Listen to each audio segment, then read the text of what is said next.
Matthew and Marilla Cuthbert are unmarried siblings who live on their ancestral farm, Green Gables, in the quiet town of Avonlea in Prince Edward Island, Canada. Matthew is 60, and since he is getting too old to handle the farm work on his own, the Cuthberts decide to adopt an orphan boy to help him. This decision shocks the town gossip, Mrs. Rachel Lynde, who does not think Matthew and Marilla fit to raise a child. Matthew, who is terrified of women, arrives at the train station and finds a girl orphan instead of a boy. The orphanage sent the 11-year-old Anne Shirley by mistake. Anne's talkativeness and spirit charm Matthew, who shyly tells Marilla that he wants to keep her. Marilla hesitates at first, but after a trial period, she agrees to let Anne stay on. Anne is a talkative and a happy girl despite living an impoverished life as an orphan. Though she lacks social graces and education, she has a rich and sophisticated fantasy life and an optimistic and generous spirit. Because Anne acts according to her instincts and not according to a code of manners, she unintentionally defies expectations of proper ladylike behavior. She attends church for the first time wearing a wreath of wildflowers, for example, and screams at Mrs. Rachel for making fun of her red hair.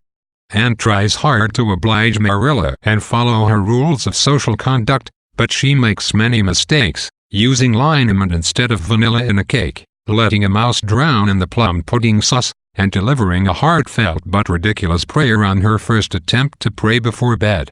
Anne never had real friends before living at Green Gables, so she was forced to invent imaginary playmates. In Avonlea, she meets Diana Barry, a neighbor who quickly becomes her bosom friend. One afternoon Anne invites Diana to tea and accidentally gives her red currant wine instead of non-alcoholic raspberry cordial. Diana returns home drunk, and Diana's mother, thinking Anne has intoxicated Diana on purpose, forbids the girls to speak.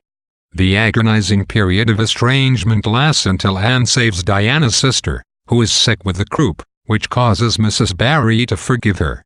At school, Anne feuds with a handsome, smart boy named Gilbert Blythe.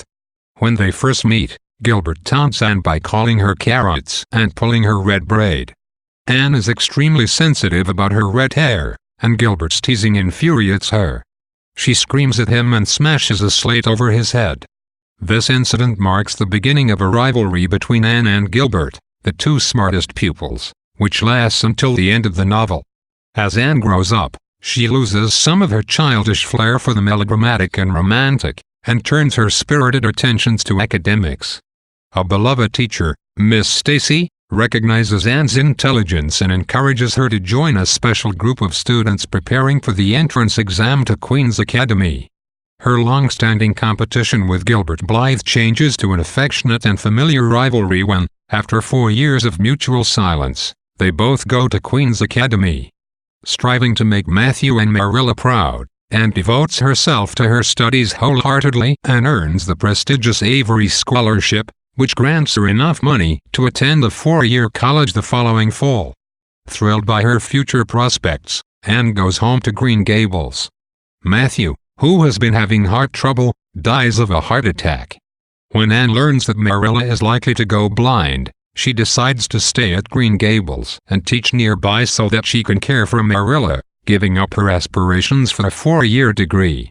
Gilbert hears of her decision and gives up his post as the teacher at Avonlea School so that Anne can teach there and be closer to Marilla.